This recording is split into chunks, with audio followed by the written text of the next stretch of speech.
seedling on it. All right. Okay, So we're recording now. all right. Oh yeah, I'm not worthy. I love you, Sean. I do. You Hey, know. I'm gonna hire you as my spokesperson. That was great. Oh, hey, I'm a believer. And that's why I just say everybody just needs to calm down. What it's going to be is what it's going to be. And everybody has to get in here and use it for what they want to use it for until a direction is found. That's all I'm saying. Peace out. Well, Sheree, I appreciate that, and I also agree. I mean, it's funny because we've got lots of believers. I think everybody feels that. But it's funny because some of the believers forget or maybe have lost sight of where this is at in the grand scheme of things. I mean, some of the complaints I hear, it's understandable, but at the same time, these are some really intelligent people who have lost sight of where this whole thing is at. Right. As far as being in beta, being just months old, and more than anything is it takes a long time to do a big thing. You got to start small. You got to move fast. But we're trying to do a very, very big thing here, and it's going to take a long time. And sometimes that passion goes on the side of impatience. Sometimes the passion goes on the side of doing really magical, amazing things in the community. And I think that's part of the fun here. I guess I'd rather it be that way than have people who don't care. I've made a lot of products that fall in that category too. Well, I love it. I love it. It's made my life 10 times simpler that I'm able to, I've met some amazing people. It's reconnected me back to Twitter. And like I said, I use it for my YouTube. I use it for my podcast. I use it just to get information. So if my vote counts, I say, keep doing what you're doing. And, the ones that like it, and I've brought a number of people on just by explaining, some of the things. And, that's the other point I want to make, that as long as I got the platform, let me. We have some questions as well that I want to get to, so please keep going. I'll be brief, okay? That new people are coming on all the time, and they don't know. So I understand the thing about the egg we were talking about. My neighbor, I got her to come on, and I'm sitting in a Blab, and she comes on, and I see she's an egg.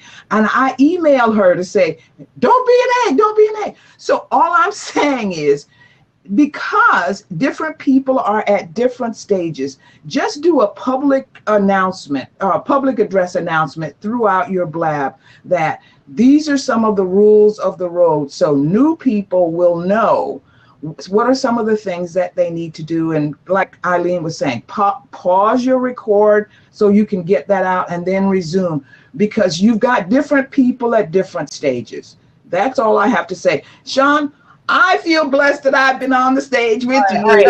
I'm ready to go. Bye-bye. You stay, but we just have a couple questions. Okay. Can you explain what Blab beta is for Blab? Like, what does that mean, beta? And I guess we know what the natural question is after that. Yeah. So most people refer to beta when things are two reasons. One is when it's really buggy, kind of unacceptably buggy. Okay. The other thing that people usually use for beta is that it's incomplete and it doesn't have, let's say, the full feature set, or it can't handle the full scale of load or whatever it is. Now, if you've been on Blab, you've seen there are some bugs, and yeah, there are some missing features. But for us, I think somebody said it earlier, which is we're trying to build the car while we're driving the car on the highway, right? So for us, we have to, we made a trade-off early on, which was most companies would not have even released the product when it's at where it's at today. They would have tried to polish it. They would have tried to come up with a launch strategy with celebrities and influencers, and they would have tried to go down that route. And we decided to go down a different route, which was let's build it in public. Let's learn from the users, which is why I was actually even resisting jumping in here, because I wanted to learn more than I wanted to speak. But for us, Blab beta is while we're still learning exactly how to get Blab to be what we want it to be. We're not trying to learn what it's going to be. We actually have a very, very clear idea of what it's going to be. It's the how that we're trying to figure out. We know the why we're doing it. We know what. It's just the how. So how is about us trying several different attempts at the same thing. If you've seen the homepage change several times, it's because we're trying different ways to get it to feel like we want it to feel, to get it to achieve the purpose we want to get. So beta for us is about tweaking, iterating, and tinkering with the how. And there's no hard line of when it's going to be beta versus not. We can pick a celebrity that we say, okay, when Obama's on the network, it's no longer in beta. We could do that. That's probably an easier way than trying to say it's ready for prime time. I'll continue to ask some questions from the chat room, Hermine, if you will, please.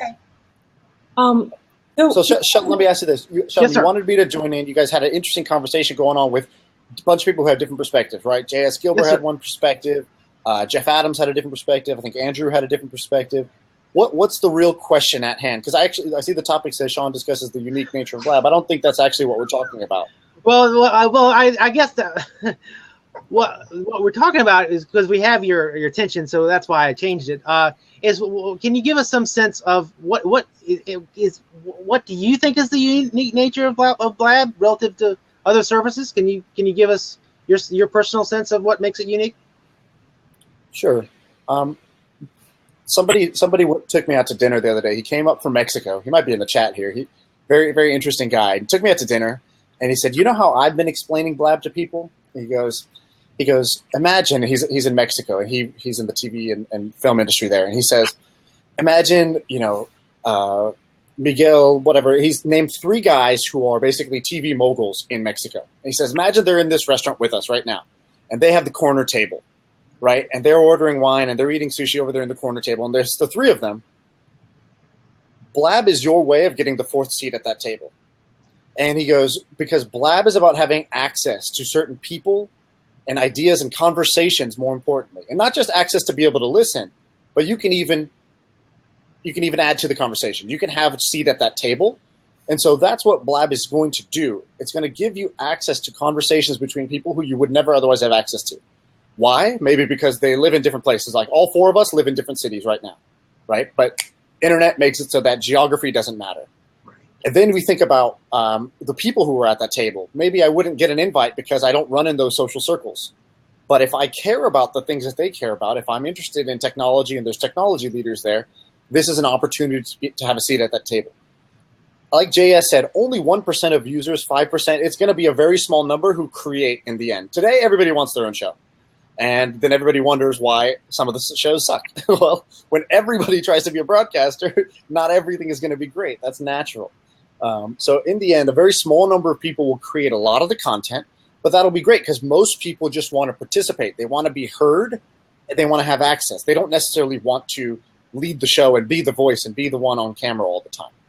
And so we know that, and over time it'll evolve to look more like that than it does today, where today more people want to be creators, and that's because they got attracted to our tool.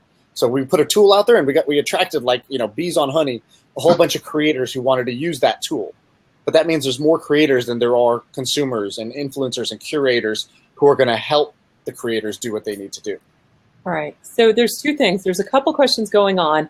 They're going to address the pod clear because that a lot of people wanted to know that acquisition early next week in a town hall. Do you have a specific time for that, or do you know who will be where we can subscribe?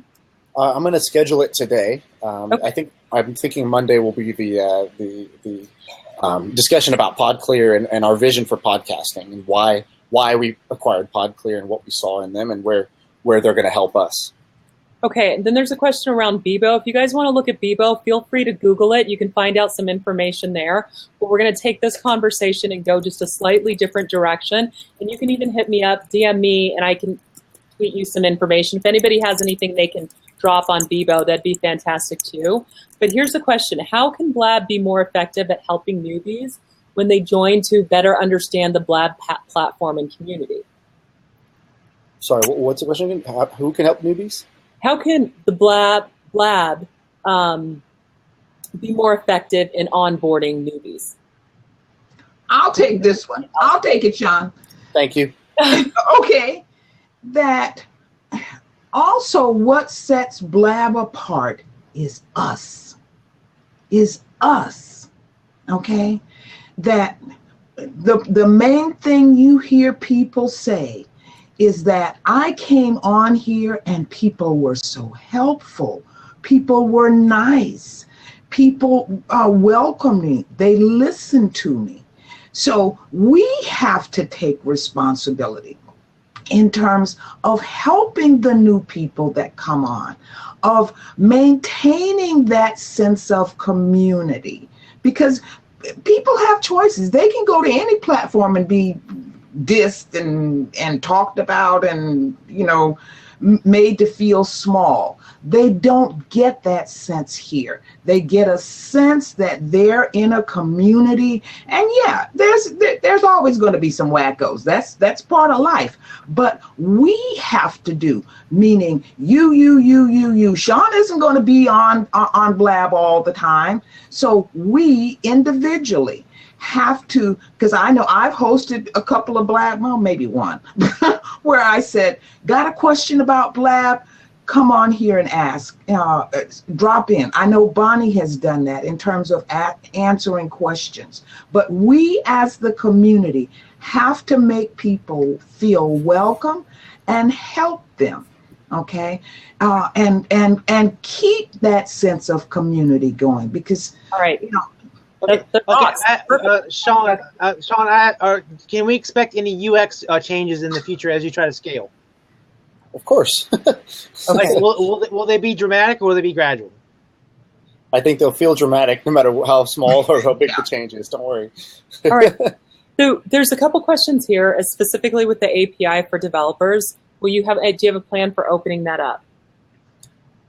Yeah, we got something exciting for that coming in the next couple of weeks. You'll see something pretty cool soon. Oh, bonkers. He said couple of weeks. That means it's on the timeline. This is where this whole conversation kind of started. You walked into that one, Sean. Has Blab's progress met you or exceeded or, what do you feel about Blab's progress and your expectations? Oh, it's blown my expectations out of the water. Normally you launch something and nobody gives a damn, right? And then you try to figure out why don't they give a damn, and then you go and you try to market it, and the engineering department blames marketing blames engineering, everybody blames the CEO, then I start crying. So normally the product, most products nobody cares about. And in this case, I would say that, yeah, the numbers are great, and it's fun looking at the charts as they continue to rise. But the response is what's real. I mean, I always say there's very simple ways to judge if a company is going to be successful or not. If I look at a company and think, okay, should I invest in this company or not? I look at a few things. I go on Twitter and I search for their handle, and I see what are people saying on Twitter about them. Are they saying anything? Are they talking to each other about it? Are they recommending it to friends publicly or not? Then I look at, can they sell 10,000 T-shirts? So if they put up a Teespring account, could they sell 10,000 T-shirts? And the last thing is like, we do our town halls. That's my litmus test to see, do we have the hardcore believers who will show up? We schedule that thing and we move the timings around, and people are at work and people make time to come see what's new, what's next. And I think that's a very, very nice signal as to how the health of the community is and health of the product. So yeah, it's blown away my expectations because, to be frank, I mean, I live in Silicon Valley, like the land of startups. And I would stack our, first few months up with anyone's. It's great. Fantastic. All right. Do you mind if we take it 4 to 5 more minutes? Just a few more questions. Yeah, let's do it. Are you pushing? Someone on here, Nissan, wants to know why the square versus the wide? Like the 16:9 ratio is a lot more comfortable for some of us. Why'd you go with the squares? A couple of things. One is we needed to make a grid. Right, and it needs to work on mobile. It needs to work on iPhone, on Android, on laptops. It needs to work in different areas. It needs to be embeddable. So when we looked across the spectrum and figured out what do we want to do here, we needed to make it portable. So our layout needed to be portable, and the square grid is a very simple way of doing that. And secondly, like landscape mode and what people do with cameras when they turn their camera like this is because they're trying to take a photo of something. They're trying to show something. And Blab is not about showing, Shelton's in a room with boxes, right? It's not about showing what's around you. It's about just keeping the focus on the face and the talking head who's going to be explaining something. So it didn't make sense for us to go out of our way to have landscape mode. Okay. This is the last one I've seen recently. And I want to read between the question because I don't entirely sound it. Blab, when you say Blab, you don't know that it's live streaming. So this is a question about branding or interpretation. And so then it makes it that the goal for Blab isn't necessarily transparent as we promote it on a grassroots level. How do you help us say the story in 30 characters or less? That's a very, very good question. We've taken, I don't know, 1,000 different stabs at it. Mm-hmm. And you probably heard us say, push a button, start a talk show. And that works for the small amount of people who are out there, the Jeff Adams of the world, who have they've kind of tried to do it on radio and podcasting, and they've looked around and tried to figure out when are they going to be able to actually have their own platform, have their own talk show. But for most people, they don't actually want their own talk show. Like I said, most people are here to listen, to learn, to participate, but not necessarily become the next Gary Vee, become the next whatever. And so we've tried to figure out, what does that mean? And I think in the end, we want you to be a part of the most interesting conversations on the internet, right? We want you to take place, and interesting will be interesting to you, right? What's interesting to you, if you love, if you love World of Warcraft, then it'll be conversations about World of Warcraft. It should be the best conversations around the clock with the most interesting people who are in that world. And so we got to figure out how to go wider. I know I heard a little bit of the conversation earlier, and I think these are probably the questions that are more interesting to me, which is there's lots of blabs about marketing and tips and tricks and about how to become whatever, more rich, more famous, more whatever. And that's a turnoff. Or if we do, I don't know what some of the other comments were, but first of all, like Scott said in the chat, we can never appease everyone. But the second thing is, we're trying to provide something that most don't. There's two pieces to Blab. There's the tool and a pool. You guys all know about the tool. That's push a button, and you don't have to have your own production studio. You don't have to do editing. You don't have to figure out how to broadcast internationally with no delay. You don't have to do any of that. We built that tool. But the pool is the difficult part. The pool is, we give you the ability to find an audience, to have people who are just searching the site to look into a category, say education, and go find the teacher's blab that's out there. And in doing so, we're going to have all kinds of problems, right? You're going to get trolls because you now are letting strangers into the network. You're going to have people who are finding content that they don't like and that they disagree with. And they say, this is stupid. Blab is stupid because I don't like this content that some Blab user made, right? We're going to deal with all these problems because we're trying to provide something that in the end will be really, really valuable. For anyone who's ever tried blogging and they've gone and set up a WordPress blog somewhere on Sean.com, and they write a great blog post and it takes them an hour and a half, and they publish it to the world, and they wake up in the morning and nobody's read it because nobody visits Sean.com. They felt that pain of not having an audience. And then what's the point of speaking if there's nobody to hear it? So we are building the tool and the pool simultaneously. They each have challenges. And my question to you guys is, if you call yourself, one of the believers, if you call yourself one of the early adopters, how do you help us on each of those? How do you help us with the tool, but also on the pool? Like, I'm going to call out John, Human 2.0, who's here in the chat. He's been a believer. He's been a supporter. He understands where this thing is going. Whenever he talks to me, he's great. But I've seen him do some really negative things on the platform that are toxic in the community at the same time. And that happens because sometimes you get protective over your turf. You get protective when things change, or you dislike certain other members in the community. And the question is, if this thing's ever going to grow, it's going to grow because we at least understand what other people are trying to do on the network. And if you don't like that, be the change and create other types of content. Don't knock each other, because if we do that, it defeats the purpose of trying to provide a pool where, when James Altucher came on, he brought a lot of people on. Or Michael Hyatt, a New York Times bestseller, was on yesterday. He brings a lot of people on, and for new people, they can benefit from those people bringing their audience in, if you let them, right? If you let the pool. And I don't think anybody has an issue, and this is interesting. I don't know that anyone has an issue with new people coming on. It is quite a bit of growing pains. It's what we heard from the Mark Pettits of the world. They're telling us, you screwed up our platform. We're like, wait a minute, we're the good people, right? So every single iteration gets that. The challenge is when the good people aren't so good. When the good people aren't so good? What does that mean? The new people, when the new people aren't so good. And so what does not so good mean? Because there's different ways. One is like they're being mean. Another is their content is not great. Another is they don't understand how to use it yet. What does not good mean? Yeah, we're on the record. You're being a mean, right? They're being horrible. They're not representing the best, or sadly enough, anywhere close to that of humankind.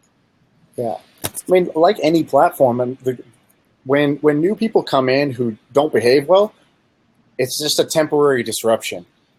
If anyone is more present in their community, I'd like to see it. We're here all the time. So when somebody comes in or a new wave of people come in and they don't understand the norms here and they start acting up, it's just going to be a matter of time till we weed out the bad actors, and then the other ones learn what it's like to be here, that, hey, maybe this is different than that other community you just came from, that where you discovered it, and maybe those things were okay. So I would say have patience with that. Sherry, I'm going to let you go and let. All right, well, let me say one last thing. In line with that again is where we as the community, almost like with bullying, we can't be bystanders. We have to say something. We have to let that person know this is not okay.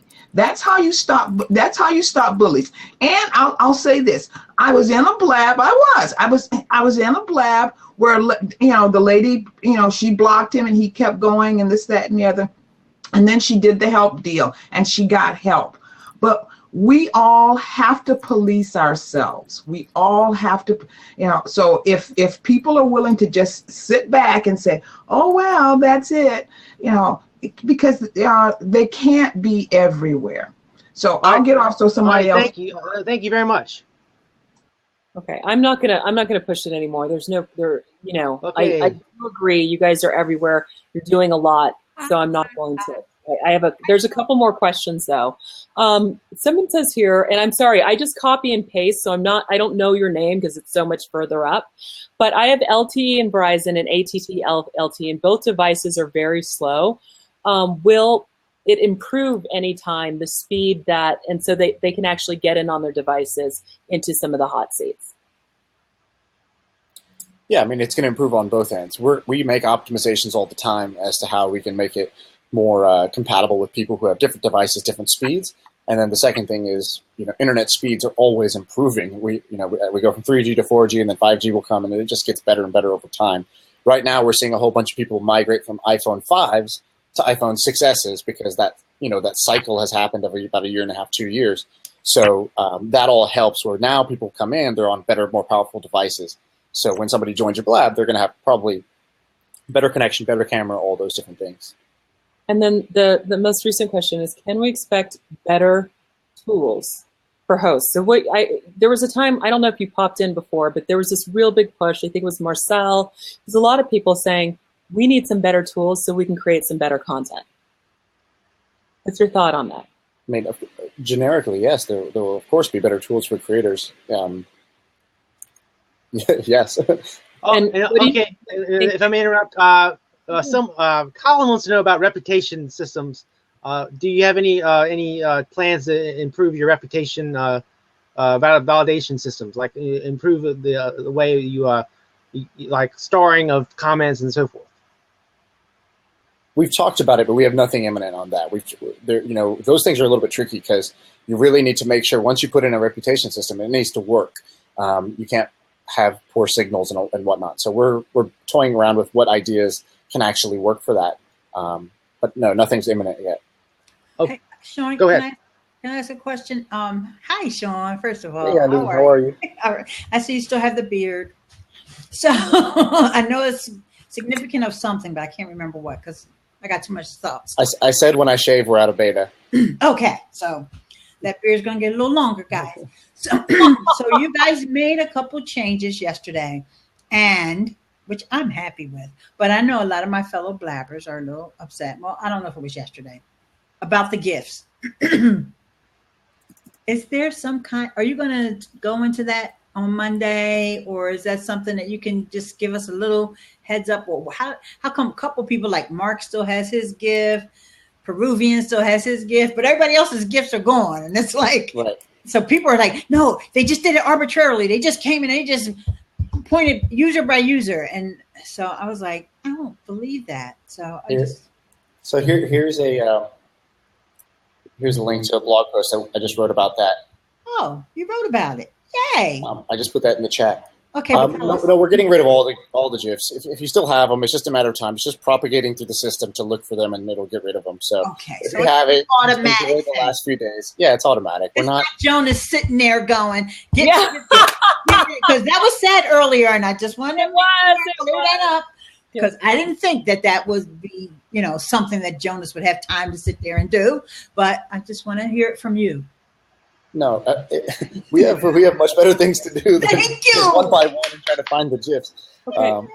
It started looking a little MySpacey, and individually one GIF could be really cool and yours could look cool. Mm-hmm. But the problem is when the homepage is full of them, or when you're in a Blab, there's 4 videos plus a chat plus the tweet, and then everybody's avatars are flashing. It was just too much, and so I hope people understand. Yes, I do, because I hated it. And the other thing is about changing the topic. How come you don't let great, wonderful people like me who know how to write good topics better than Shelton? No, I'm just kidding. Just kidding, Shelton. I just wanted to get your attention. Change the topic.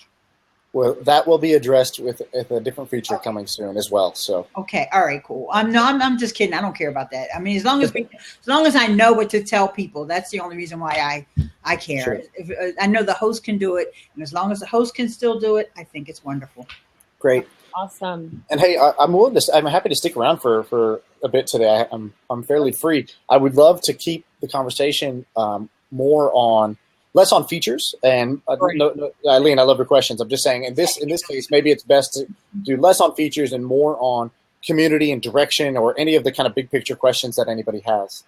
Eileen, I don't. If I may, great. Could you be gracious enough to let us rotate the seat, given that you don't always have Sean? I'm going to pop out. Yep. I want to call out Colin, because Colin always asks great questions. If he's available, I would love to hear from him. But thank you very much. Thank you very much for your time. Okay, Colin, if you're around, I want to hear from you. Thank you. Well, let's see. Unfortunately, I'm in a room with John, who's shouting into his phone. So, so I'm in Vegas this week. I'm curious. I was very unhappy with the implementation of the crushing of the animated GIFs, in that it seemed to be not done wholesale. You said it was done in an automated way, but it's clear that it only impacts certain users. Is that just a function of users being logged in or sessions in progress I don't know. I just answered it. It's either batches, or it's based on when you're logged in, or it's a cache. I don't know. I mean, Furkan's going to explain it in the chat, but okay. So I missed that explanation. Sorry about that.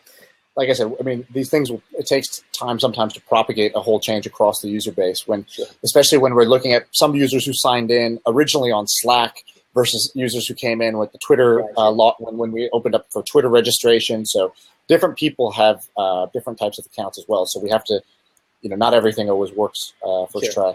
Okay.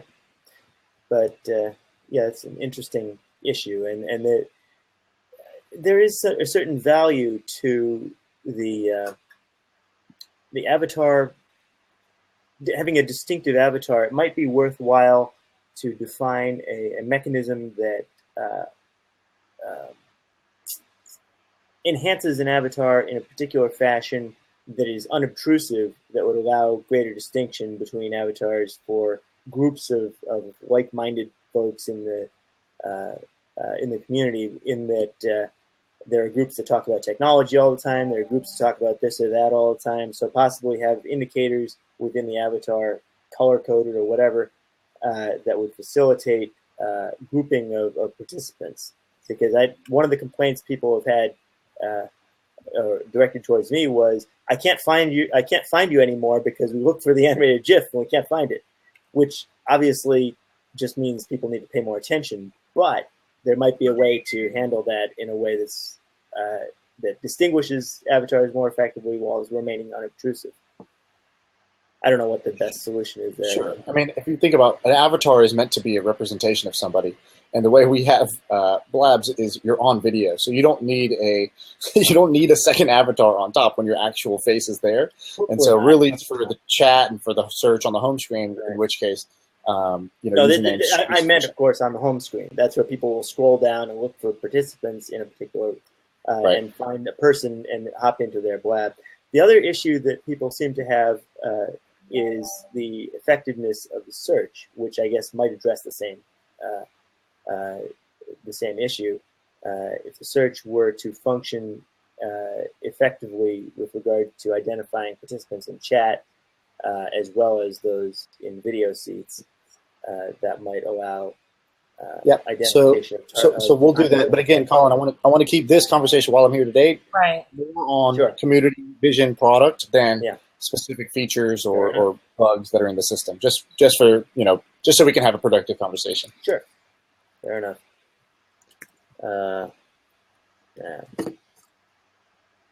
Sorry, I'm just trying to answer some of the questions that you've already answered.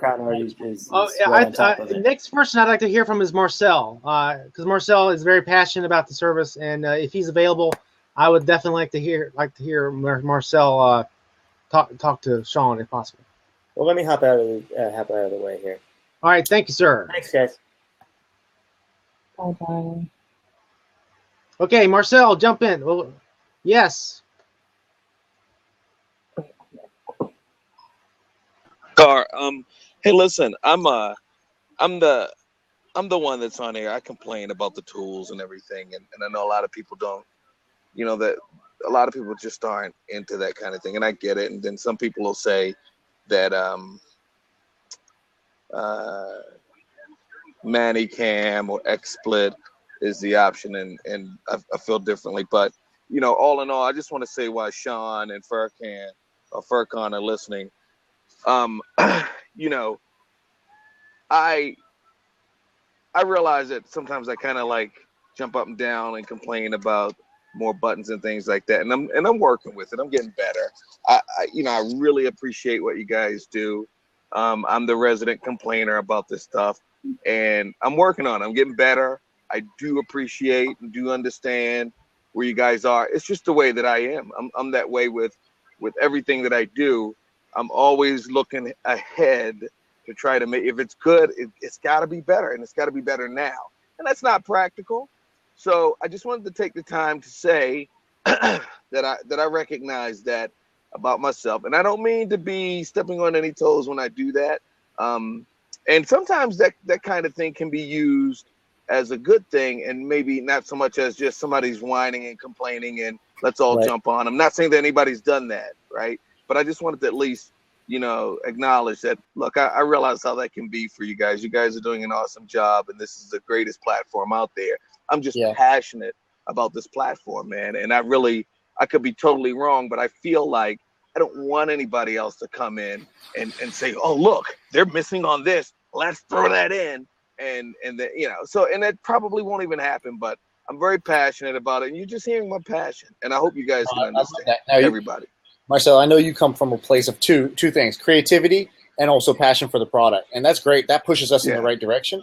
And there's always this interesting thing where you may say something and you're not wrong. We just may not do it right away. And that's totally fair. We both understand he's not wrong and we can't do it yet because that's not a everybody every day kind of problem. And while we have everybody every day kinds of problems, we got to solve those first. So, I understand where you're coming from, and I think you do the same. So I appreciate that. Right. You got it, man. All right. Thanks for giving me the time, guys. Cool. All right. Take care.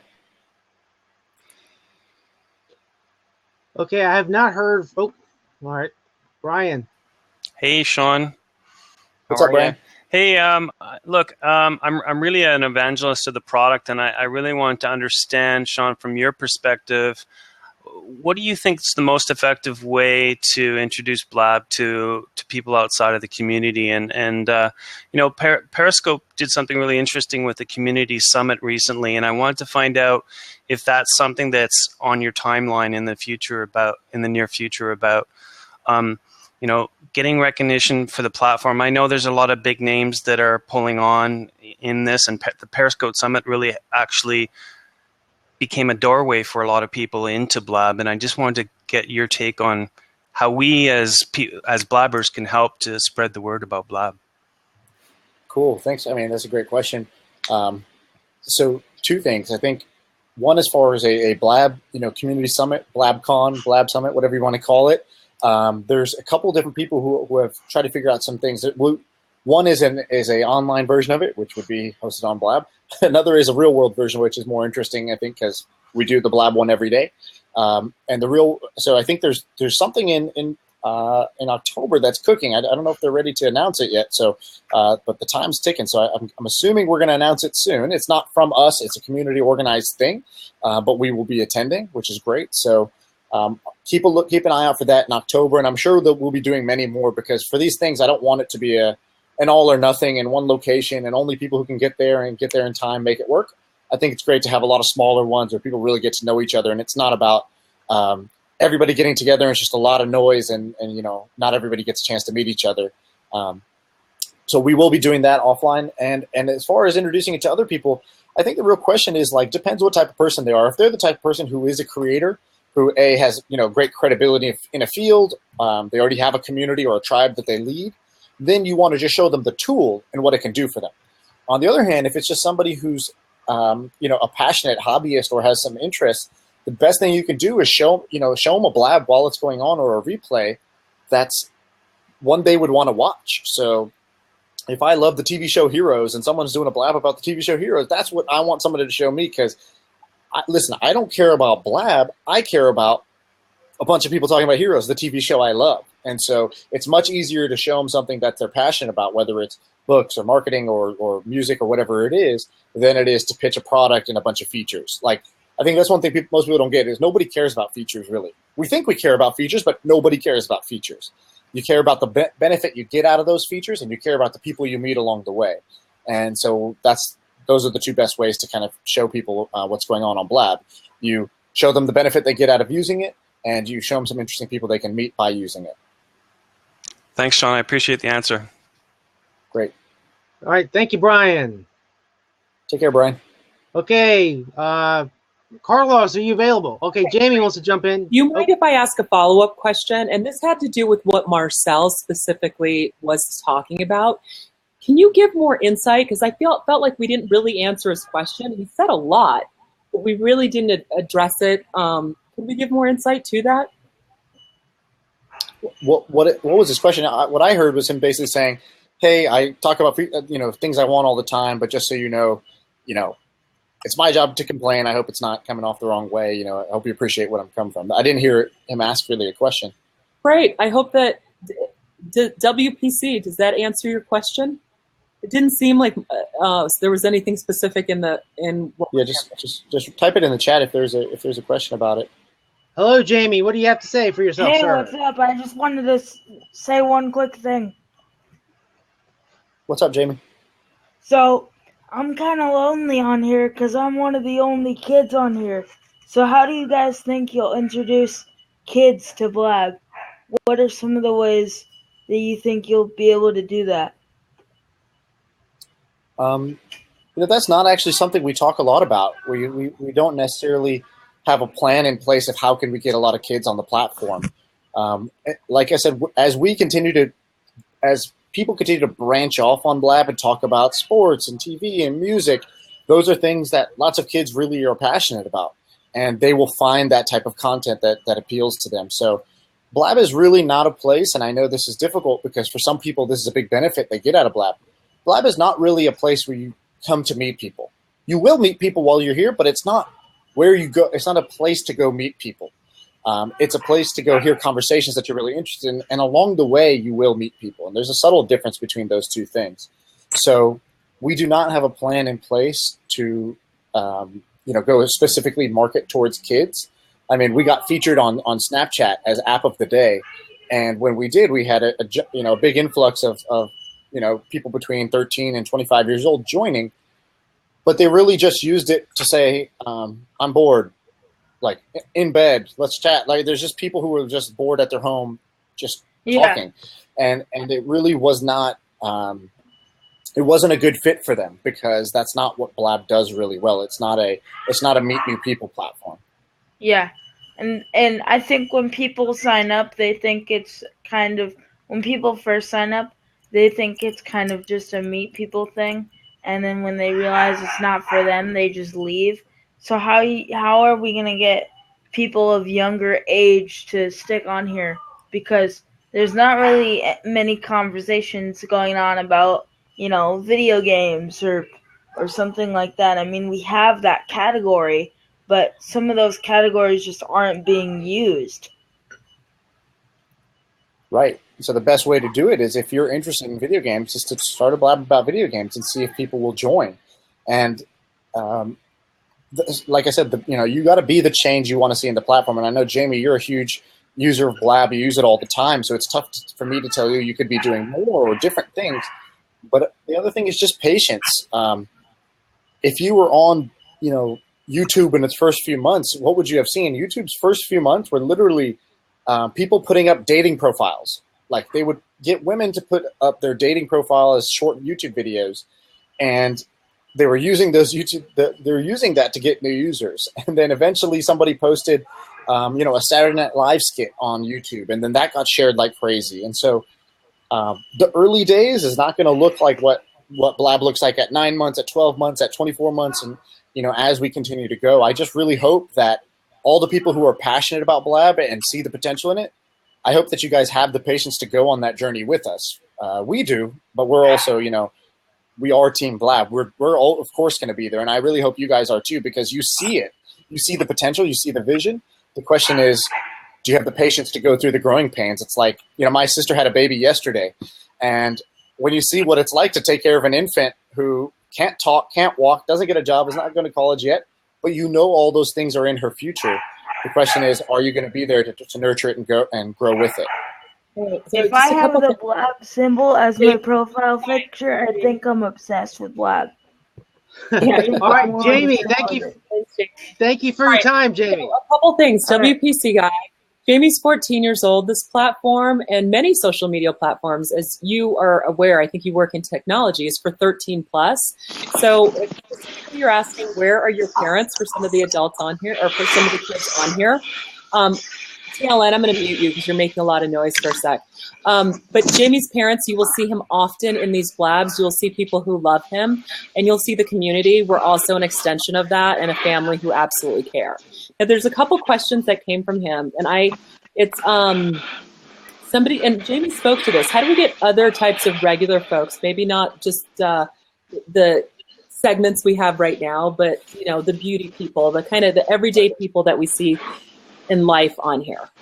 So I'll give an example of something we're proactively trying to do, because I think it'll happen naturally over time. We see the response when somebody looks at Blab, they go and they share it, they start talking about it, and they like it. So we know it happens slowly that way, but we asked ourselves the question, what can we do to speed that up?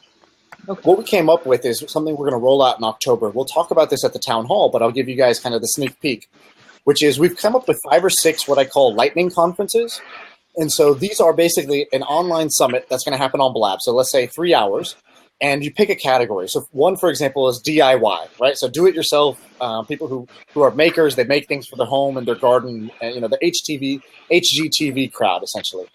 And so we have a host, and there are people who have they're on HGTV actually. They do they're contractors who they go for extreme home makeover, and they do the home makeover.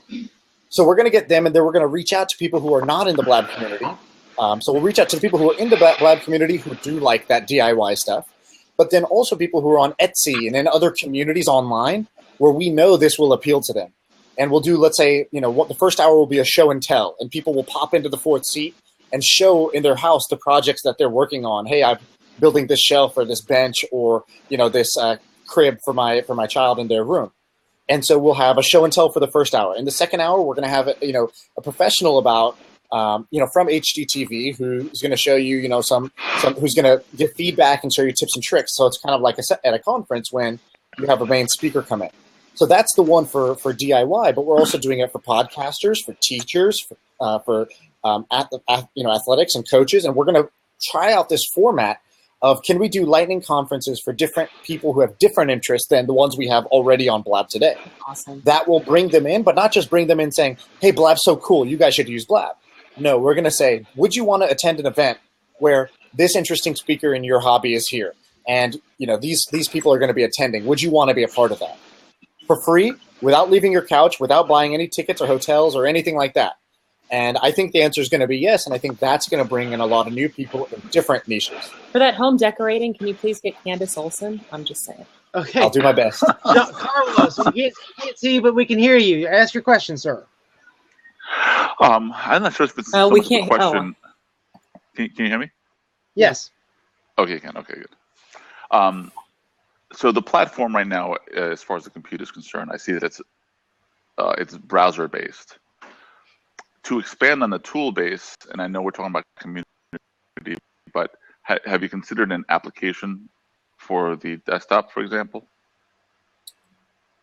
You broke up a little bit. I think you were asking, are we going to make like a desktop app, not just a browser website? Yes. Yeah, that's something we talked about, and we will probably do. It's just a matter of when. So we don't have like Android, for example, yet, so that's higher on the priority list. But yeah, it'd be great for people who really love Blab to have the desktop version, which is going to be more stable, more powerful than and not have to deal with some of the Chrome problems that we get on on browsers today. So yeah, we will do it eventually. We just have some other things to do first. And what about since we're talking about community, what about integration with? I know for now we have the tweet or the little bird, as you call it. Are there any other possibilities of integrating with other social media platforms where we can announce that we're here? Yes, so you'll be able to. It's not going to work in the same way you're thinking. Like, for example, that left side where it's Twitter won't just be like all Facebook, for example, right now. But we are going to do something interesting with that sidebar. You'll see very, very soon. And then the second thing is we will make it easier to kind of portably share the link on whatever network you want, and it should display nicely. It should embed nicely when it's over there. So it won't be. I think Twitter is still kind of our bread and butter as far as sharing to it for a couple of reasons, but I won't go too much into those right now. But we're not going to just do a generic share button with 18 options because I don't think that works as well. All right, I really appreciate it. So you want to wait. Is this a feature question or is it a community question? Well, it's in terms of growing the community based on if you have a brand. So I know after your Blab is done, you can have the ability to share it on, let's say, your personal website. Any ideas or any thoughts on possibility to, if you have a brand and people are going to your website already, to do these type of conversations within your website, like a live embed, basically? Sure. Yeah, we do have plans for that. So near future, that's a near future one. And again, that's a way to grow the community because now if you get embedded on Politico.com or Al Jazeera or something, you're going to all of a sudden see different types of content than you're seeing today. Okay, thank you very much, Carlos. Well, thank you very much, Carlos. Always a pleasure. I wanted to follow up with somebody. Somebody asked questions about the numbers, and it's been our understanding that that's something that they're holding close. However, John, if you wouldn't mind, because this whole conversation started with numbers, dropping in the 2 analysis, the links to those that you did, I closed them up on mine. That'd be greatly appreciated. So, E-Boy, that was a shout out for you. Hi. Hey, what's up, JS? I know I already had my turn, but I know that Sean has been in the chat room a lot while I've been in the boxes, but I don't know that we've actually really been in the room together. I had two questions for you. One, what do you see happening currently from your standpoint with Blab in terms of the community that you just are like going, yeah, right on. That's great. That really makes you happy. So we actually have a team chat channel that's devoted to like Blabs we love, and we'll just paste links in there. So if you notice, like sometimes like 4 of us will jump into a Blab at the same time, it's because somebody posted it in our team chat. We all clicked it. We all go there just to check it out because we want to highlight some of these, and they're not always the most popular ones. Like for example, one of the ones from this morning, it was rare book collectors, and there was 3 people, probably all over the age of 65, on Blab. And they all were sitting in their home with their library behind them, and they were talking about the rare book collection. And I just thought that was the coolest thing because again, like-minded people from different places, different walks of life, getting together, talking about the thing that they love that maybe the people around them in their day-to-day life don't actually have as much passion for. But online, they can meet other people who have the same amount of passion. So I thought that was just one off top of my head. The last one I remember that I saw today. Okay, and then on the other side of the coin, you mentioned the term toxic before, and I try to be as much me here as I possibly can, the good, the bad, the indifferent, the ugly, or whatever, without really trying to be hurtful or anything like that. I'm curious though what you might find toxic, because again, whether it's somebody who's well intentioned or what that might mean to you. Yeah, I mean, it could mean a lot of things. I think to me, I use the word toxic because I've used that before. Like, we think about that in our company a lot. Okay. So if you've ever worked in a company or a big company, and you know people who will say one thing and then do another, or people who will talk bad about other people that they're supposed to be on the same team with. In high school, these same types of things happen where one group basically talks bad about another group. And that kind of just breeds negativity. It breeds these kind of different cliques and different fashions within the network. And I know what's happening right now because of two things. One is right now our homepage is not only for people you follow. So you're seeing things within categories, even if you don't follow those people. So over time, as we split that out into, JS's home feed will only be people who you follow, maybe plus some, staff picks or some recommendations that we think you'll like because they're pretty good. That'll eliminate a lot of it, because if you don't like, let's take marketers, for example. If you don't like people talking about how to grow or how a brand should be on Twitter, if that's annoying to you, well, you would have never followed them in the first place, and you would have never even seen it. Just like if I showed you every blog post posted on WordPress or Tumblr, you'd think this is garbage, right? The way a teen sees Tumblr and the way an adult sees Tumblr will be two totally different things because you follow totally different groups. So I think that gets solved naturally over time.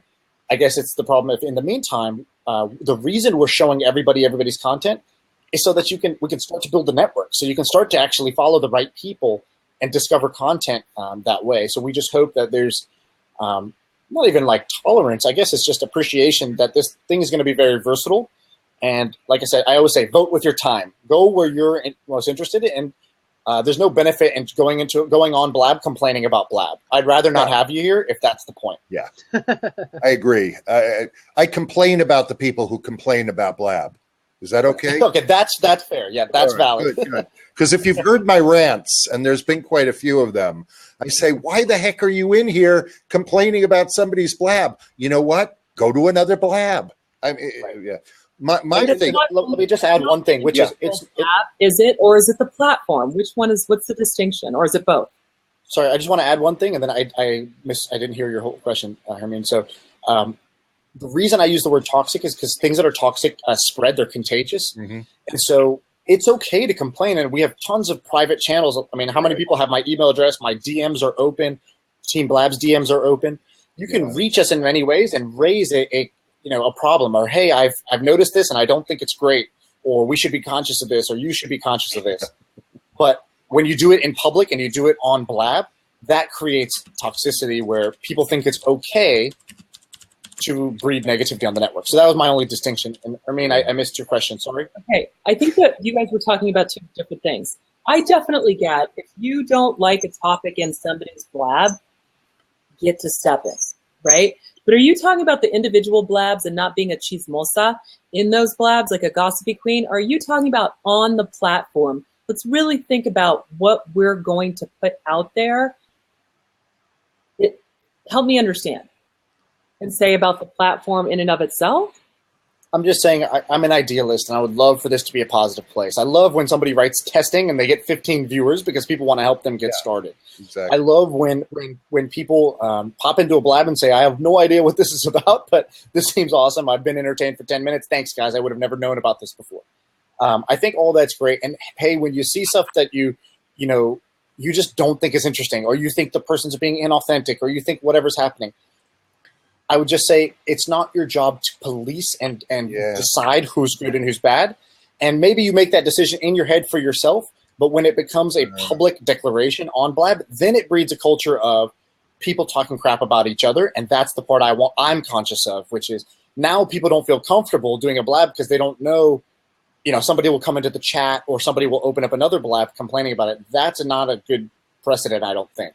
Okay, I can respect that. And I mean, there's just a so lot that of we things know, in here that I found that I'm not. hold on a second, JS. Can you give me one more sec? Because it is specific to this lab. Specifically, the title initially was a catcher. It was very catchy, and it was neither here nor there, but something about growth.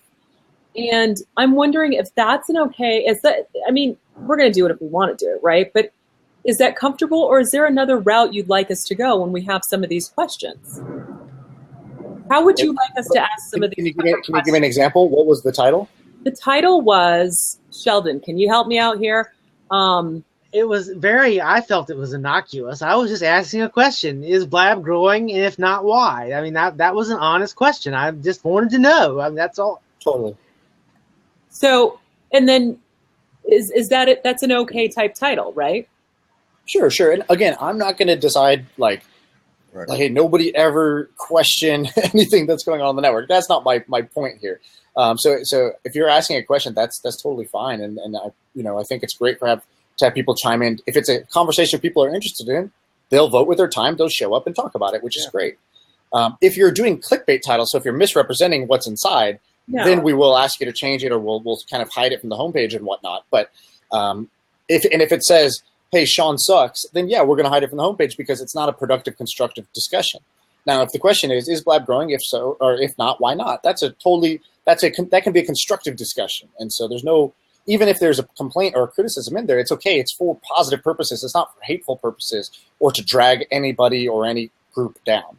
I wasn't trying to drag anybody down, man. I was asking a question. That's all. I have a really fiery little question to ask Sean now.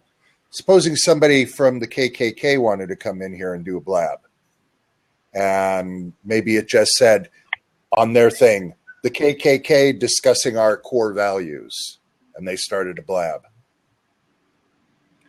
That's an interesting question. So we have a rule which is basically, if the content in your Blab is hateful, is offensive, is illegal, we will shut it down.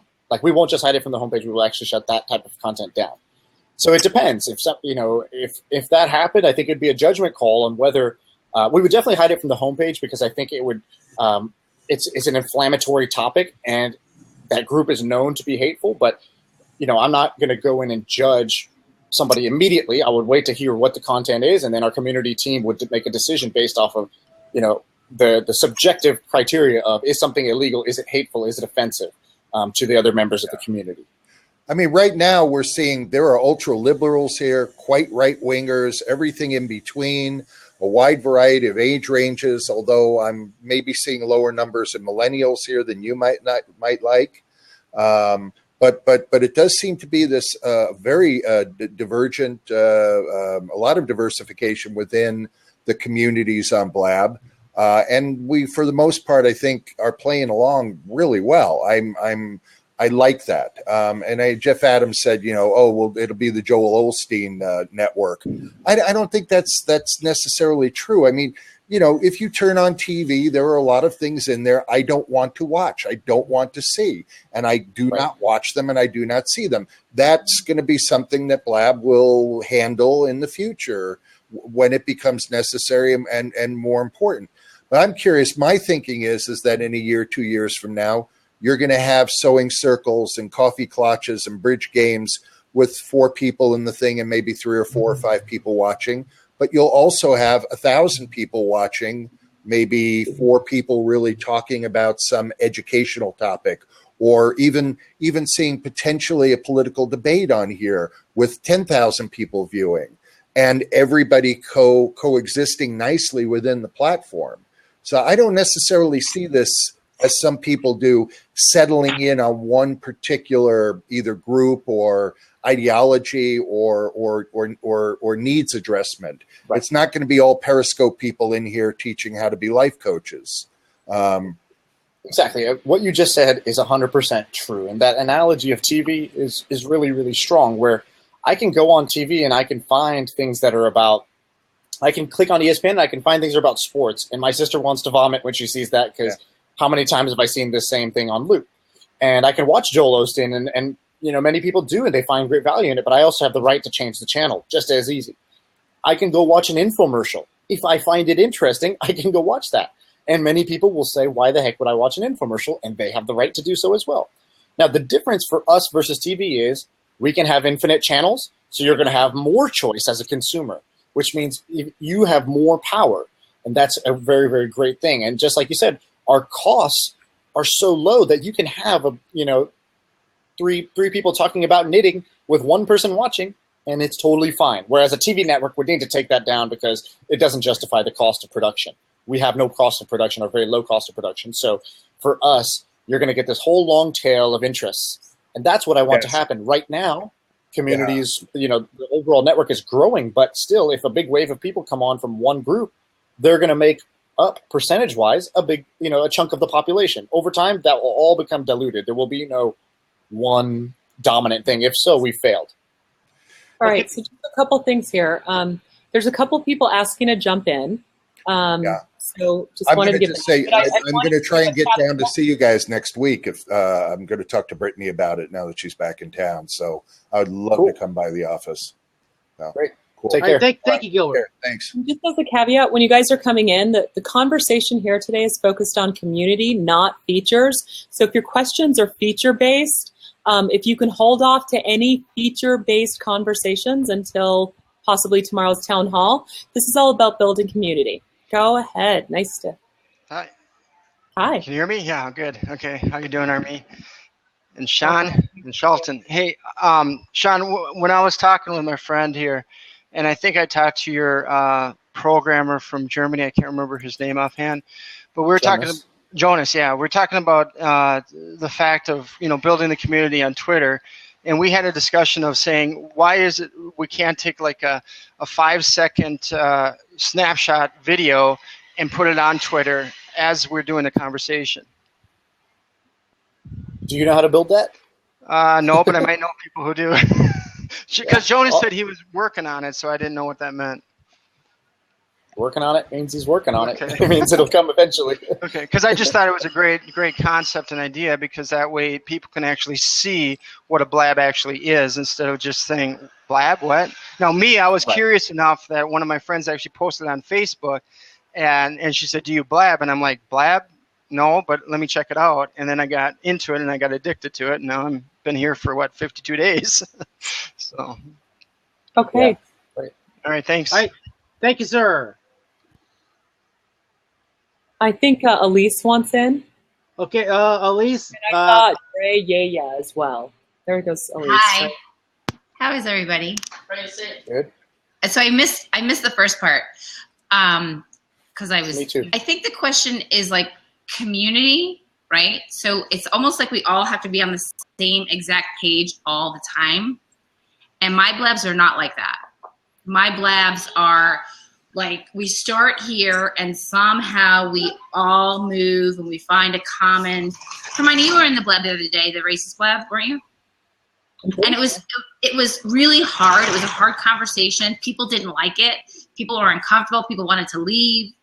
Some people did leave. But in the end, it kind of, we agreed to do whatever we did. So that, for me, was an awesome conversation of divide, and then we came together. But I think community kind of means that we all have to be similar. Or am I not right? I don't think that's what community means, or at least that's not what it means to me at all. If this was a place where we all agreed, it'd be so boring. If this was a place where we all liked each other, it'd be a group of 10, right? So we know not everyone's going to agree with each other on whatever topic it is, be, what's my favorite book, or is, something that has to do with race or religion. We also don't all need to like each other. That's okay too.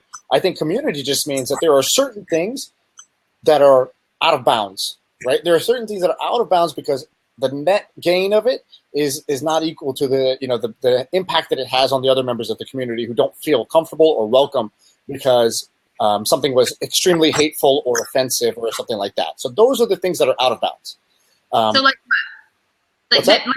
Like be specific. So because my topics are, I push the envelope. So what specifically have you found? We saw a topic that said, it was something like why it's okay to beat your wife or something like that. That's not okay. Is that why? Is that what happened? Sorry. That wasn't at all what he talked about. But it doesn't matter when the topic says that. It's going to be something that we, as community leaders, cannot leave on the homepage. It's a terrible representation of what the community that's how we stands got booted off the homepage. Correct. Oh, because then if you heard him, it was like you can beat your wife by supporting her, by doing dishes while she's gone, by taking out the trash. Like, right. You know what I mean? And I was ready to kill him too, but I get it now. Okay. Right. So I think certain things that represent activities that are illegal, that are hateful, that are offensive, if you're touting those, we're not going to allow it in the community. That's just, it's a no-brainer for us. We won't be able to do any of the great things we do unless we make sure that that's a de facto standard. But now, Alice, you talk about things that are, let's say, of adult nature, or you talk about things that are unpopular. You ask questions that, right? Elise. Elise. Yeah. And so when those topics come up, we've talked to you from the beginning. Your very first question to me is this FM or is this XM?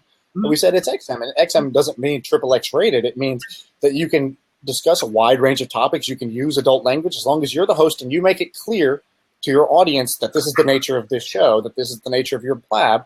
If you make it clear as a host, we'll allow it as long as it doesn't violate the broader community standards, which again, illegal, hateful, or extremely offensive. So isn't one person's extremely offensive another person's First Amendment and the ability to have a conversation that's difficult? Because there are things that I'm sure I talked about, and I know from the comments when, I have so many people in and they're like, they're saying hateful things to me, but they're just hard topics. They're not hateful unless they're interpreted as that. Right. And so what we try to do is our community management team, they have to make, at the end of the day, it's not an algorithm. They're going to be humans that make those judgment calls when something's in that gray area. And we'll do our best to be understanding and try to, we'll make mistakes sometimes and be too harsh or too liberal or whatever it may be. But we're going to try to find, the sweet spot there.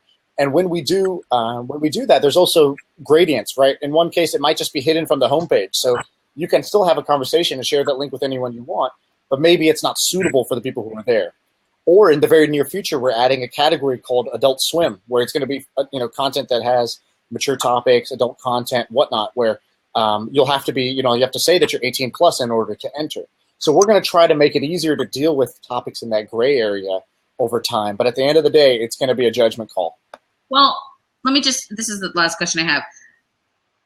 I hear what you're saying, and I guess there is some importance in trying to control some of the content in that sense. I mean, obviously, if it's extreme, maybe like the KKK, I don't know. I have a different view of the First Amendment. So I think that everybody can have a platform. If nobody goes to it, then nobody goes to it. And that's kind of how I feel. But this community or whatever this is shifting to exactly the thing you don't want. It is clicks. They are people that are regular people that are becoming incensed and actually going into other people's labs just to be pissed and then leave. There is a kind of a sense of it's almost it's divided. It's dividing. I feel like it's not like-minded people is not what's happening. It's almost like people want to be right all the time. And I think there is a little bit of ganging up, which I don't really care, but there are a lot of people that kind of are taking it really personally. Like it's real life and it's really offensive to them. Like when they're not allowed to be on a show, right? They're not accepted as a guest. They're kicked out of a room. So people like Michael said, people are acting like it's real life and it's kind of like not yet. And they just have, I don't know. I just think that people need to relax because it's getting a little bit unfun. It is. For me, it's getting a little unfun. It's getting a little bit like, people are tweeting me and calling me, Elise, there's a troll that has your name. Elise, they're putting up stuff about you on another site. For me, I don't care at all. But there's so much drama, like high school drama, it's draining a little bit.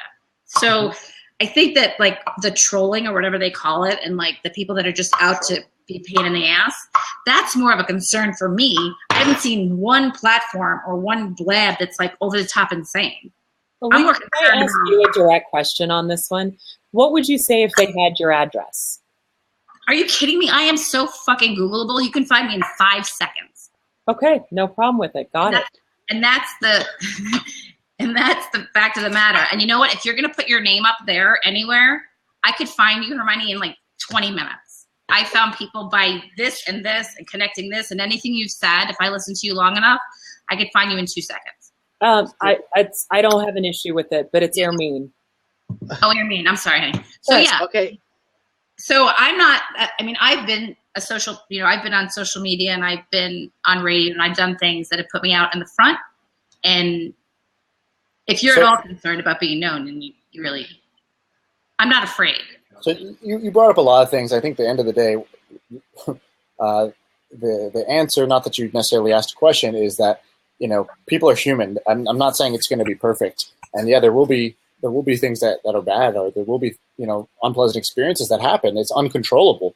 That's also why some of the great experiences can happen.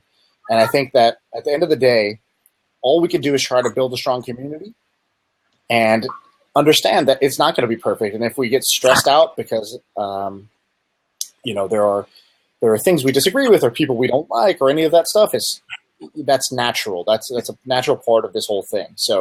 But isn't that why people come here? I mean, don't people want to see? I get that there's like this tech and marketing thing, but I come here to watch, to see what's gonna happen, right? Those are the blabs I go into. Oh my God, what's gonna happen? And then sometimes, not often, something spontaneous and cool happens. Otherwise, they're just listening to somebody talk at the kitchen, which is kind of weird. Right, and that's your experience, right? And not everybody has the same thing. Some people come here to learn. Some people come here to meet people. Some people come here to broadcast their thoughts and their feelings. So it's different for a lot of different people. Not everybody. You're right. I come here to be entertained. You're correct. So it is different for me. Can I ask a specific question? And again, I don't know who said this because I'm copying pasting, but how do we deal with trolls and hijackers in Blabs we are hosting? We know that Thank you, Elise. Actually go ahead and then I'll have a follow-up. So there's a couple things, right? As a host, you have the power to boot anyone out of the seat, boot anyone out of the chat. And when you do so, it reports it to the team so we can understand, if that person has crossed the line and needs to be banned. And if it's somebody who just hijacks and just derails the conversation, you could just say, hey, actually, like you said earlier, hey, this is a conversation about this, so we're going to try to stay on topic for that. Most people tend to understand that. And if they don't, you can go ahead and boot them out of the seat. So that's my recommendation is just as a host, be clear. And then use the tools that you have in front of you. You can get people out of seats. You can get people out of the chat. You can block people. You can talk to us directly and say, hey, look, this is what happened. I mean, I'm not sure what more beyond that would be useful. But if you have suggestions, just let Brittany know, and she can kind of filter those and relay them to the team. So if there's any further suggestions on that, because I know we've talked a lot about a block feature, and right now we have a boot feature. But I guess we'll just keep bringing those up as to Brittany. That's the protocol. Got it. Okay, yeah. John, what's on your mind, sir? Hey, Sean, congratulations becoming an uncle. Thank you. Well, I was already a one-time uncle. This is a two-time uncle now. How excited. You know that? I just wanted to tell you that I'm a huge fan of the Blabs and do everything I can to make this thing sustained and successful. I'm happy to be part of the community, and you guys are doing an outstanding job. That's all I wanted to say. Cool. Thanks, John. All right, also, guys. I heard that Colin's over at your place now. Colin's sitting right back there. Yeah, we had a really fun week. We celebrated Jamie's his laptop shipped today, and we raised $4,040 and get them all situated over the next couple of weeks. So that worked out really well. Congrats to you guys on that. I mean, that's no small feat for you in the community to, raise $4,400 for somebody that almost all of us have never met and don't know. Yeah. And then you and Colin hanging out, becoming buddies over there in Vegas right now. So Exactly. Sometimes this community thing does work after all. That's testimony to Blab, how powerful it is, man. I tell people this. I have met more interesting people on Blab in 6 weeks than I have in the last 5 years in professional life. Maybe that's how we should market it. You will meet more interesting people on here in 6 weeks and more uninteresting people here in 6 weeks than you'll ever have in your whole life. Just get prepared for that. Exactly. All right, Sean. See you guys. Ermine, you guys are doing great. Sheldon, I'm proud of you, buddy. Thank you, sir. Thank you. It means a lot. Okay, next in line. Okay, Okay. So we have a comment here that I actually think is really interesting from Dr. Michael. It's kind of getting a little bit tired from hosts that are claiming to be victims of trolls when they're producing content that inspires it. What type of content you think would keep people safe from people who are a little bit more challenging on a social platform? I don't think it's the type of content at all. We had a chance. We talked to the community builders of other big networks that you've heard of out there, and we asked them, hey, early on, what was it like for you guys? How did you guys handle some of these issues going on? And we sit in San Francisco, so if you look to your my left, 5 blocks away is Twitter. Then we got Reddit. We have all these different companies that are right here. So when we go get coffee with somebody who's built those communities, they're very close by.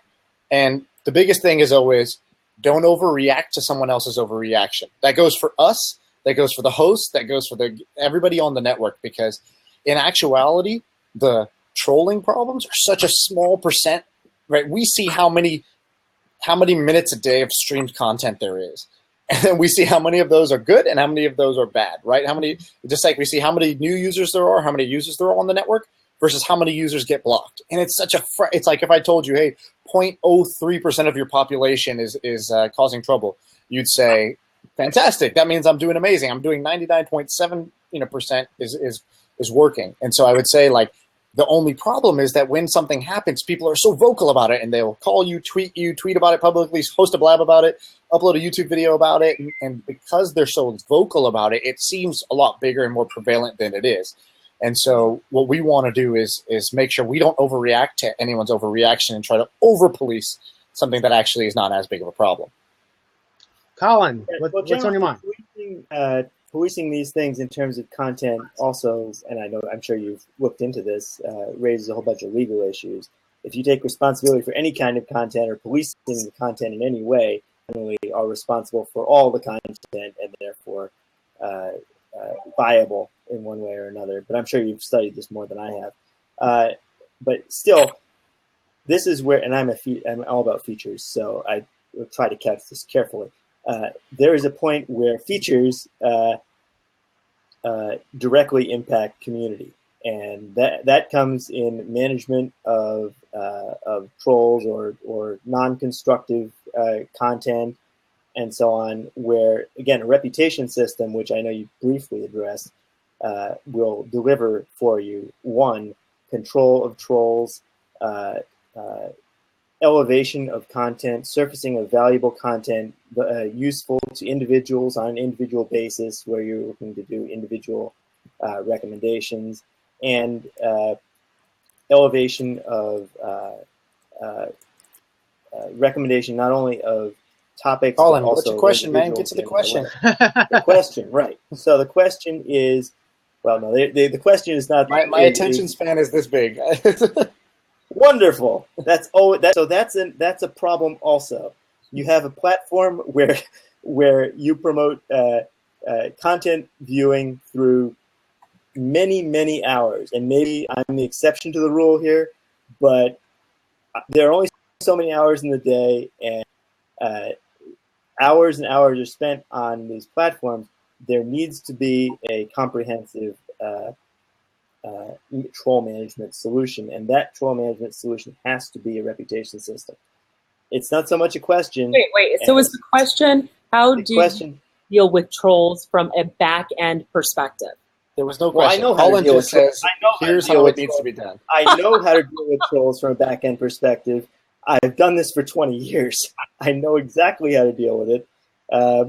And it's frustrating to see it become a problem on a platform where it could be easily addressed. I guess that my concern is that it's not it's just a frustration. I'm venting, I guess, at the point. Please look up the Urban Dictionary for a troll. You can also go to Wikipedia. You actually made a really interesting point, Sean, and it actually goes with what Colin was saying. You said maybe like 0.3, and you sit back and you say, that is awesome. And I totally agree with you. That is awesome. By the way, that was not a scientific number. That was just right. That was you throwing out. If that 0.3 is a disastrous 0.3, because there could be 0.3 that it's a vocal minority, right, and a little bit of whatever. But if what they're doing is horrendous, is atrocious, is whatever, I'm just wondering how do you look at the data so that it hasn't been so taken into, like, where you make numbers out of it? It's not quantitative. So when a person gets blocked, out of a stream, our community management team goes and tries to figure out, goes and looks at the chain, figures out what actually happened. Okay. Was it just a disagreement? Was it something inappropriate? Was it something completely offensive and crossed the line and unwanted nudity or something like that? And then the person gets banned. So what we try to figure out is what actually happened. The problem is what Colin's suggesting is to build a system to actually program a solution so that we have something robust to deal with this problem. And that's where the quantitative side comes in, is to figure out how prevalent is this, right? So we have a mix of qualitative and quantitative, and that's how you prioritize what's going on the network. Possibly so. The point that I was making more was that such a system could also be used to elevate quality content and to make recommendations of content and individuals expert in certain areas. The benefits. Okay, Colin, I understand. I understand your suggestion. It's noted. Okay. I'm just saying we don't have to get into detail, right? I understand what you're saying, and I hear you. It's just we have a pipeline of things that we're going through, and that's on it. It's not that it's not. Yeah. It's just a matter of when. I guess it really, really bugs me to the extent that I spent, maybe 16 hours on this platform on one particular day. I finally called it a night. And having heard one comment from one troll, I had to get back on here, and I ended up shouting the guy down, which is not the best solution for dealing with trolls, but it was the only mechanism available because the moderation tools don't exist to solve the problem in a constructive way. It was absolutely outrageous that it had to happen, and it's recorded, so you can go back and look at it. The point is, sure. This is a high priority problem. I know you want to believe that you have a very small percentage of trolls. They're damaging the community at a very high level. Okay, Colin, I hear what you're saying. That's your perspective, and I'm not saying that it's wrong. And I'm just saying that understand that this is something that we care about. Understand that this is something we have a plan for. And lastly, that your usage is atypical. Most people do not spend 16 hours on the platform. And so the things that happen to you may not be our number one priority. And if you can't grasp that, it's going to be really difficult for you to feel like you agree with what we're saying.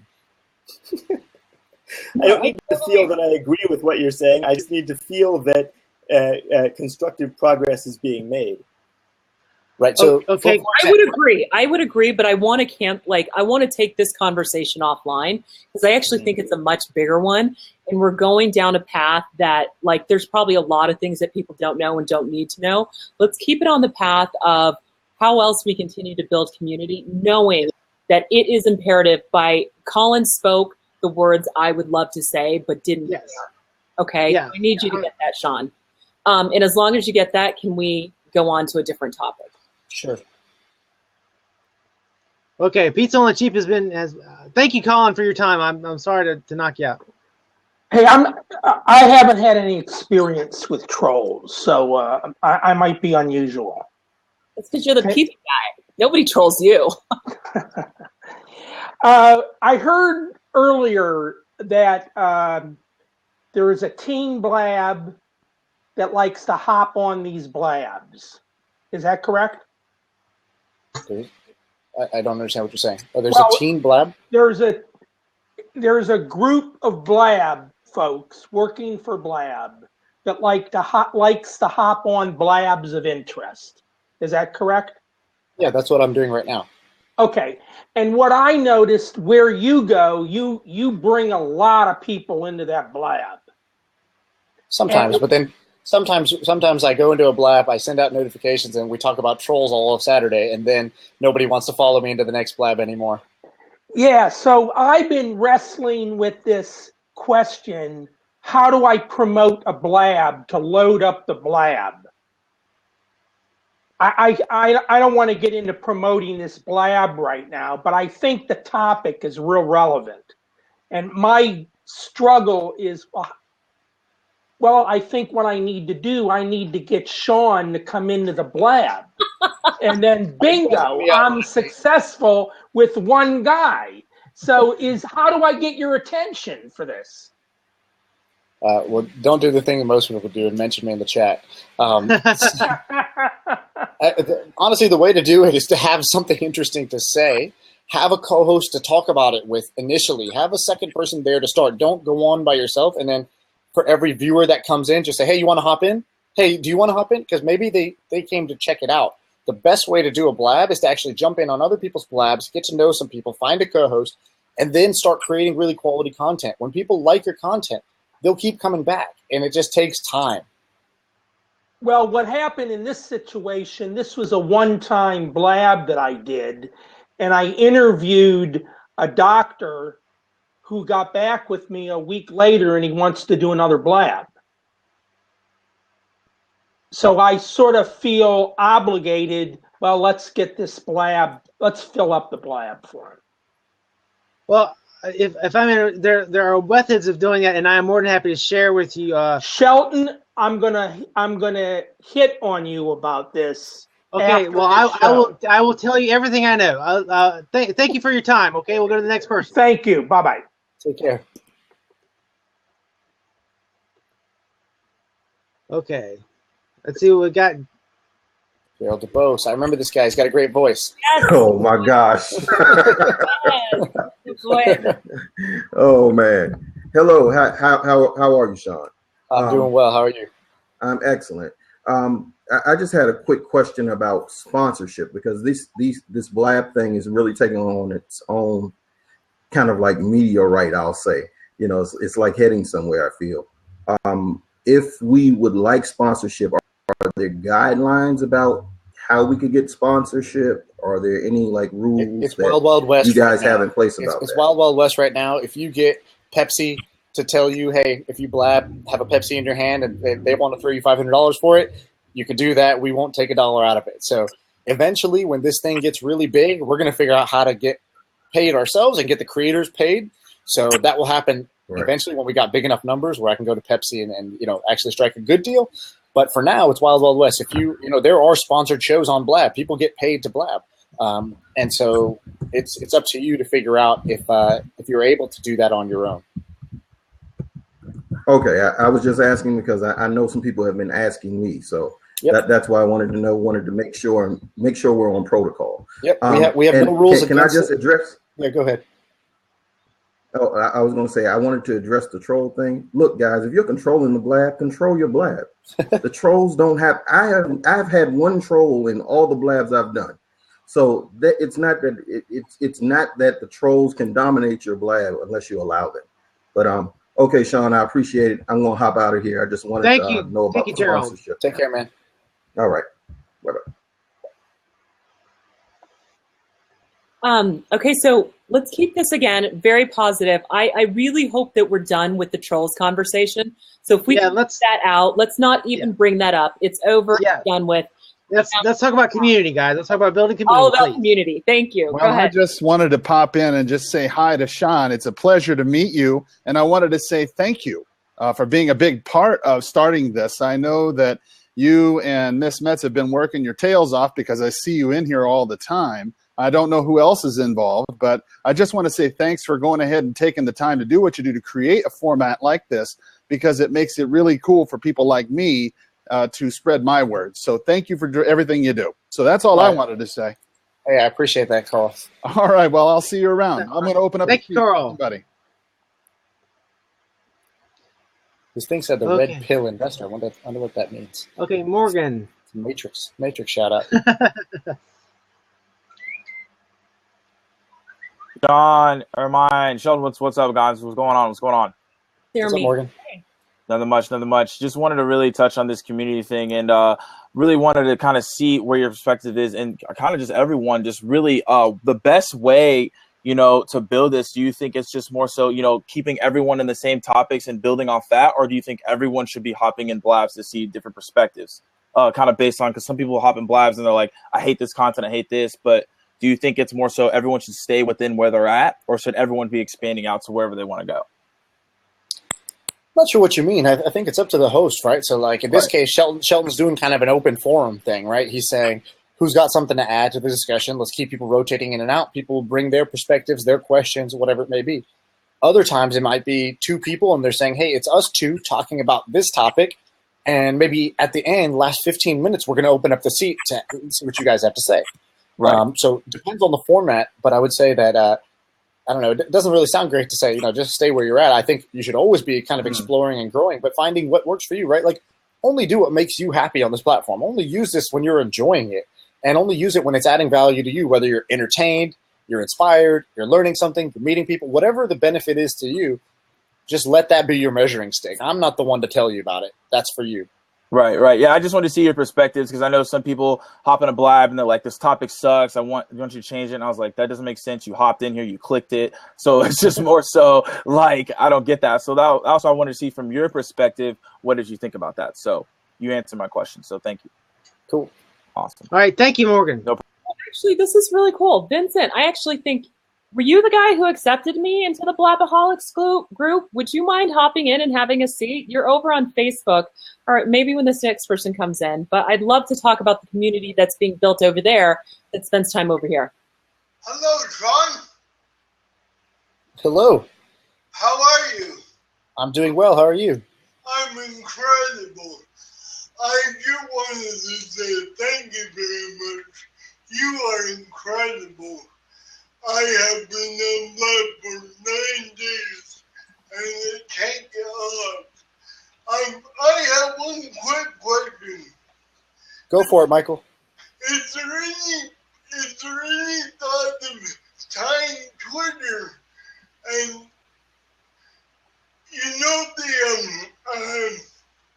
the profiles between Twitter and Blab together? Sorry, I didn't fully understand. You're saying between Twitter and Blab together. What's the question exactly?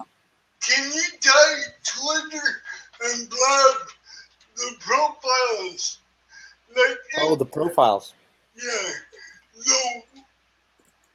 So when you first start off and you sign up for Blab, it uses your Twitter profile, so like your Twitter handle, your bio from there. Yeah. But you can also change it on Blab in case you want to have a different. You can edit it for Blab, but you can't match it. Twitter doesn't let us change it back over on Twitter. So if you want to change it, you'd have to go change it there too. No, that's not what I mean. Okay. Like, I want to integrate my Blab profile into Twitter. Integrate it. How do you mean? What would that be? Okay, I have like 800 Twitter followers, so I have about 100 Blab followers. So I want to integrate both accounts. Right. No, unfortunately, so I see you have 150 Blab followers and about 629 Twitter followers. Yeah. And so the best we can do is right now let you tweet it out easily so your Twitter followers see it, but we can't combine the two because it's those people on Twitter don't have Blab, so we can't notify them when you go live, for example. Too bad. Yeah, I know. That would be great. It'd be great for us too. Thank you, Michael. Thank you for your time, Michael. You guys are incredible. Michael, you're incredible. Thank you so much. Have a great. You too. Have a great weekend. Hey guys, I just wanted to let you know there's some questions that people are asking for Sean or asking for group or other people in the group. And I'm sorry, sometimes I'm answering them because I have answered them already. And I don't in any way mean to be disrespectful. I just won't be asking it to the group because of that. And I do want to get as many questions answered as I'm Sheldon's co-host. And she's doing a very good job. Thank you, Hermine, for your time. And thank you for being on the fly, being my co-host. Yes, King. Yes. I want to thank Sean and you guys for having this. I'm trying not to cry. I've had I had a stroke, and this has let me be able to. I'm a teacher, and I've been teaching for 20 years, and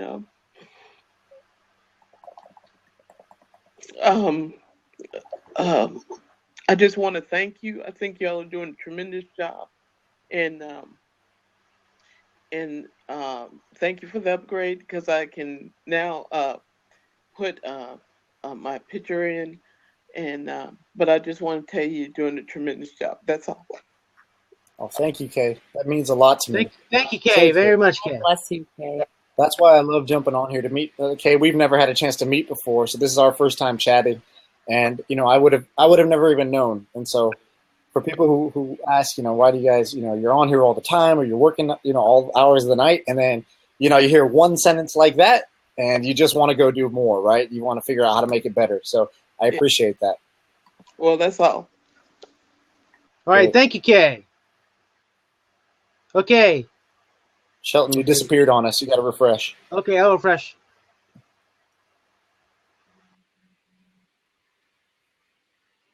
So for anyone who wants to follow the town hall tomorrow, where they'll talk about the purchase of PodClear. Thank you. It's going to be on Monday, not tomorrow.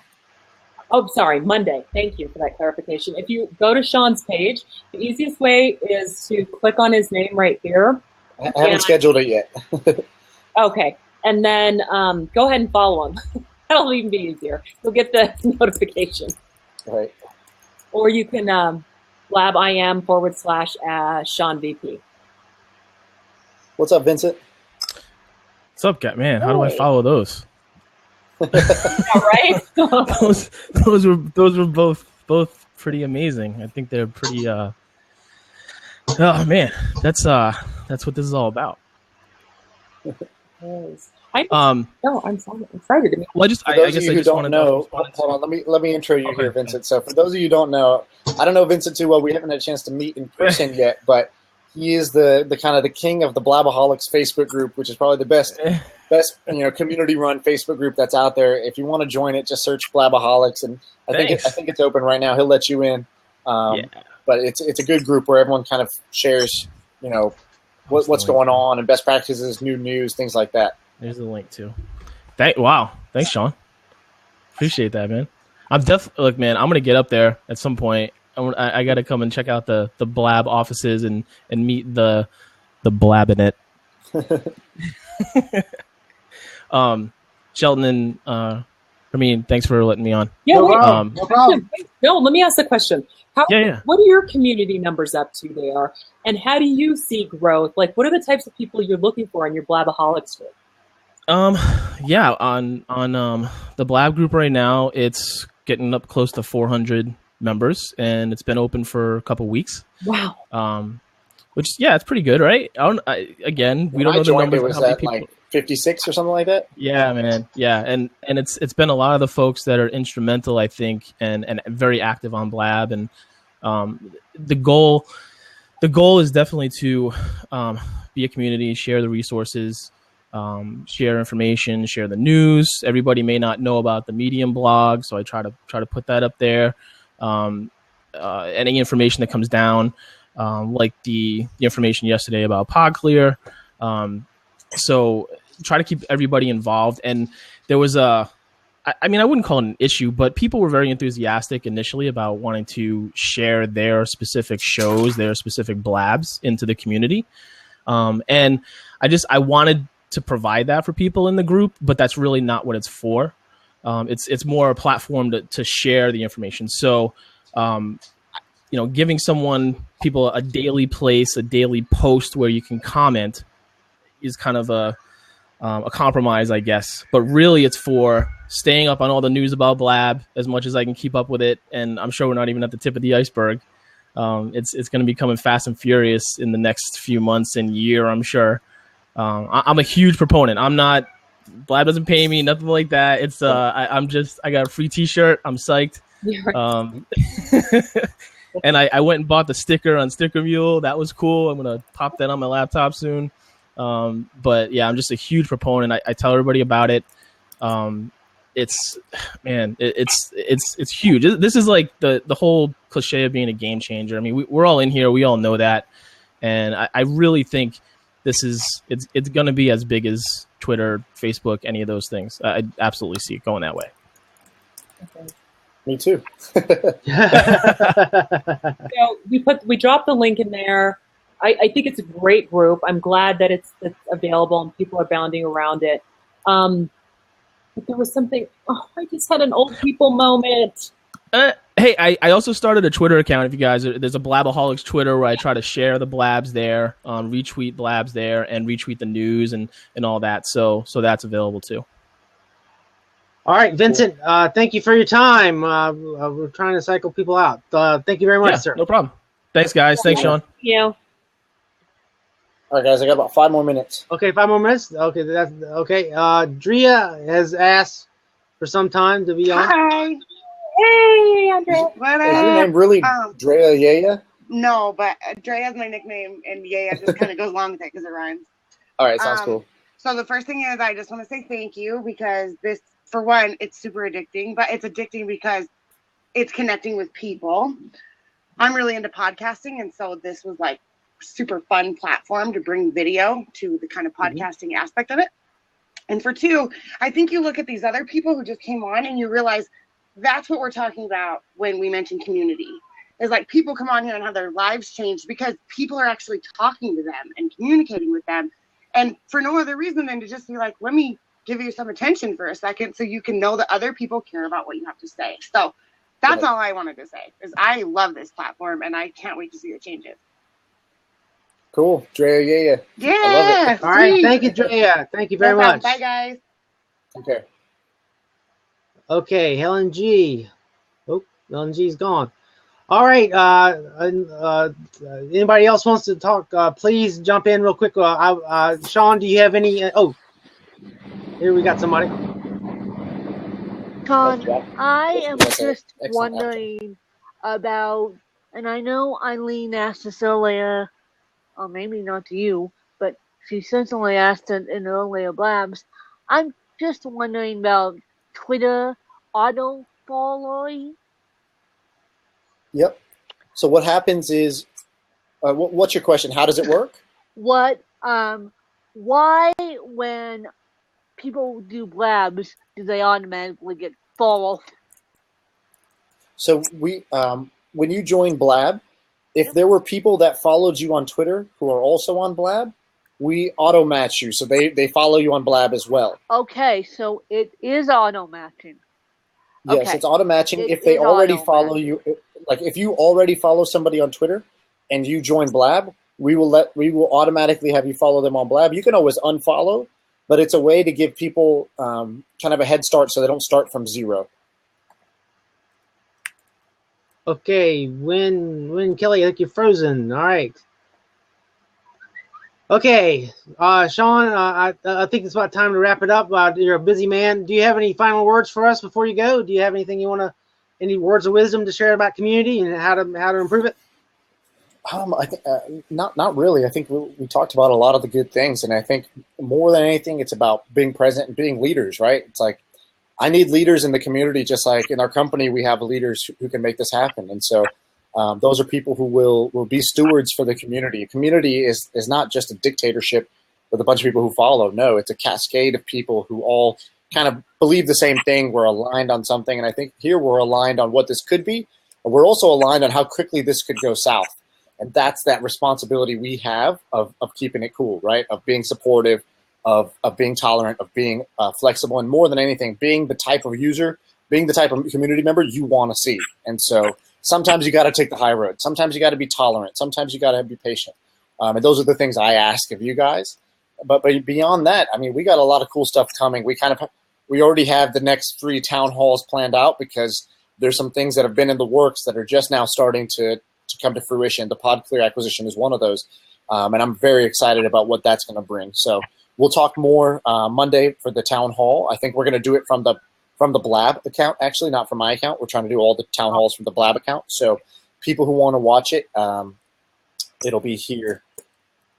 Just make sure you're following Blab And it will be on Monday. We haven't set the time yet. We're trying to figure it out because some of the PodClear team is still in Chile. So we're trying to figure out the time zone thing that'll work for them while they're in Chile.